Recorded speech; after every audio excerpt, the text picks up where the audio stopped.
موږ راغلي یو بامیانو ته.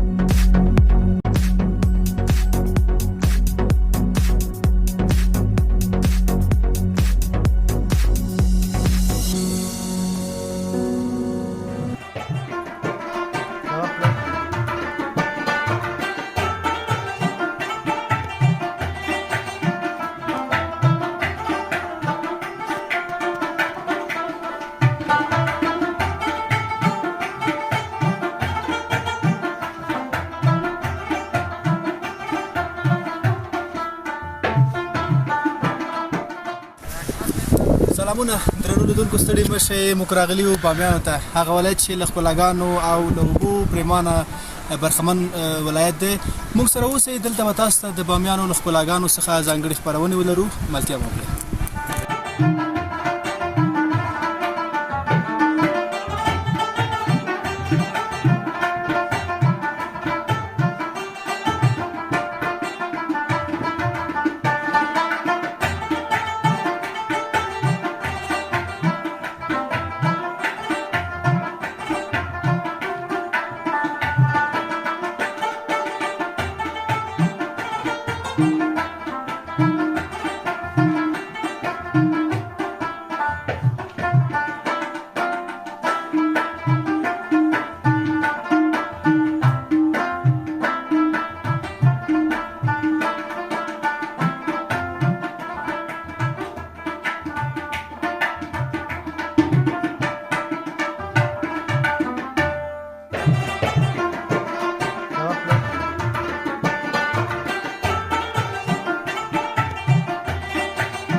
الرحمن الرحیم. استاد اینجاست که بند امیر ولایت بامیان است و ما هم هستیم اگر اسب داریم نظر در مشتری است، نظر در مسافر است. هرچه مسافر به کار ما زیاد میشه.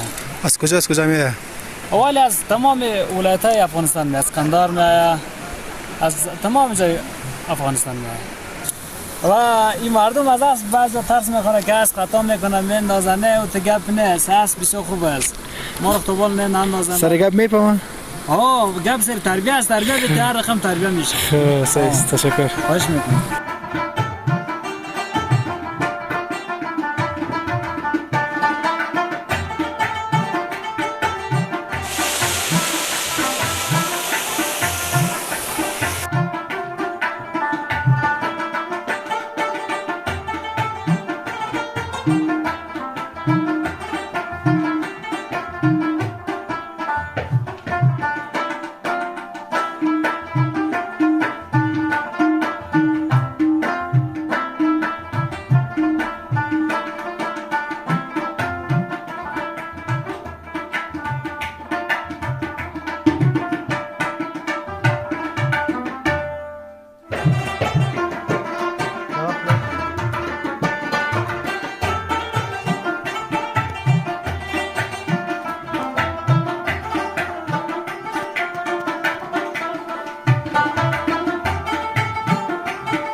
علیکم و رحمت الله و برکاته. امروز آمدیم به بند پنیر ماهی میگیریم، از پیش میگرفتیم. امروز آمدیم که چی میشه و دوستای ما میله آمدیم.